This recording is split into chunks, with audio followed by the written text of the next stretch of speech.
Olivier Giroud. Did you really think that you could talk about Arsenal and I wouldn't notice? Did you really think that you could talk about the 2015-16 season and I wouldn't speak about it? You see, I had to digest a few things. I was busy with a couple of things outside of my channel, but did you really think that I wouldn't comment on what you had to say? Do you think that I wouldn't speak out on the unspeakable horrors and the crimes to football that you have caused me and so many Arsenal fans that season? The literal pain, suffering and trauma that I had to witness from that season. The golden chance that Arsenal had that season. I mean, I am utterly annoyed by what I've had to hear from Olivier Giroud. I'm pissed off, honestly, because when he came on Sky Sports, right, and then when he done his analysis and stuff, and when he was asked about Arsenal, look man, you were at Arsenal from the 12-13 season up until 2017-18, I'd say, until you made that deal to go Chelsea and we bought Aubameyang and whatever, right? But here's the thing, as an Arsenal legend, Giroud is not. He's helped Arsenal get the FA Cup and whatever it is, but you know what, I don't care about all of that sort of stuff, because I'm going to talk about a season that has haunted me for so many years. It's been nearly 10 years and I still think about that one season, that one time where Arsenal had the golden opportunity to win the Premier League, but for some reason it went to Leicester.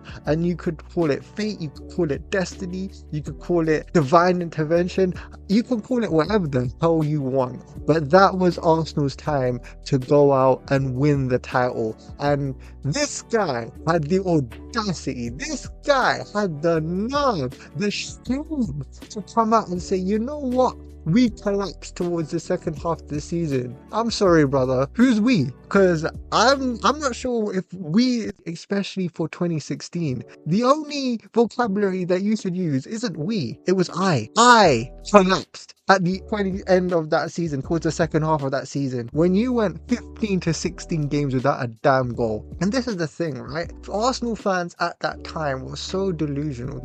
At that time, there was all sorts of nonsense and chaos in that fan base. Wenger in, Wenger out. We were just people blindly putting their faith in whatever the hell the club were doing. And I remember when Giroud came to the club, and he came on the back of winning League One in the 2011-2012 season. And you have to realize, right, League One ain't what it is right now. Now in League One you got players like Barcola and Desiree Doué, and you got so many like good talents coming out there. But back then League One wasn't all that. PSG won at the creme de la creme, at the top of the where they were, like especially at this stage right now. Like League One were like a farmers league, like no one cared about that league. And when Giroud came to Arsenal, right, I remember when Thierry Henry did that famous interview and he said Giroud is not gonna help Arsenal win the Premier League. And I remember where so many Arsenal fans lost their minds, they lost their shit. They literally were like, what the hell is he talking about? Back the manager, back the club, he's gonna win things for us. And I was one of those fans where I was looking at it and I was like, dude, Thierry Henry is one of the greatest players we've ever had. He's won us so many trophies. He's won us like league titles. If there is a player that knows how to win a league, it's him. And the fact that Arsenal fans have the nerve and the audacity to just brush that off was probably one of the stupidest things that Arsenal fans have literally done back in the day, which is crazy, and probably deserve it, because in terms of how delusional they were back then, and I'm an Arsenal fan and I'm saying this, it was ludicrous to brush off Thierry Henry like that and to not see things for how they were. How the hell do you go from Robin van Persie to Olivier Giroud? Yes, I said Robin van Persie, like, oh no, like what are we gonna do about that?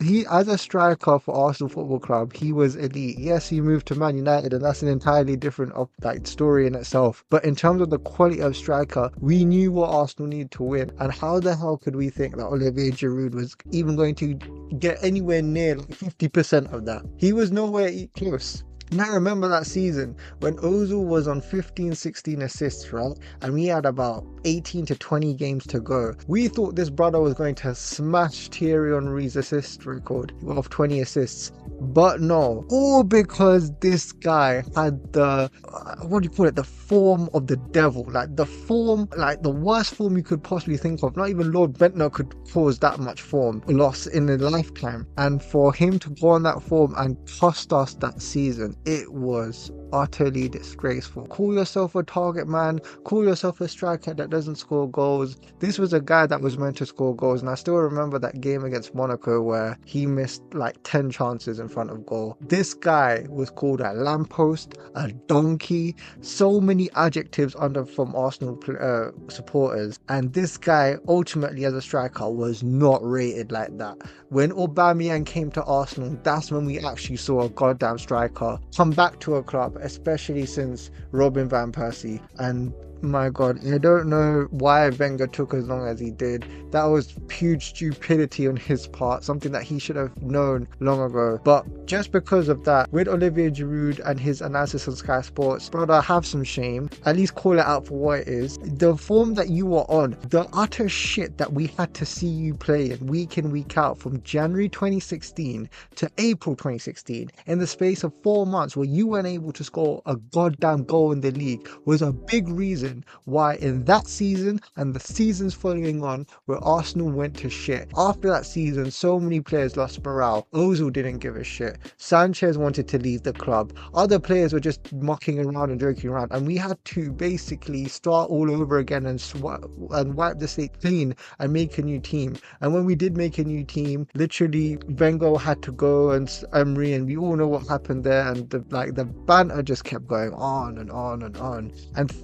And it had to take probably around 8 years for Arsenal from that season up until the 23 season where Arsenal could finally compete for the league again. And that was all thanks to you. Majority, not all of it, actually, sorry, maybe I'm being unfair. Majority of it is down to you. Because if you had scored in like half of those games, a quarter of those games, maybe Arsenal might have had a chance of possibly winning the league. But no, you were not good enough for Arsenal Football Club. You shouldn't even be talking about Arsenal. I mean, you went to Chelsea and you were thanking Arsenal for winning the Europa League. You think we forgot about that? And you won the Champions League there, and you went to AC Milan. As a footballer, when you found out what your role was, which is on the bench, that's where you actually flourish. But at Arsenal, because we just kept shoehorning you as a goddamn striker, and I blame Wenger for this because it was so dumb on his part for trying to play it that way, it just causes so much frustration. So Olivier Giroud, for that 2015-16 season, Arsenal didn't collapse, brother. It was you. You're at fault for that season. You're the reason why Arsenal couldn't win the league that season,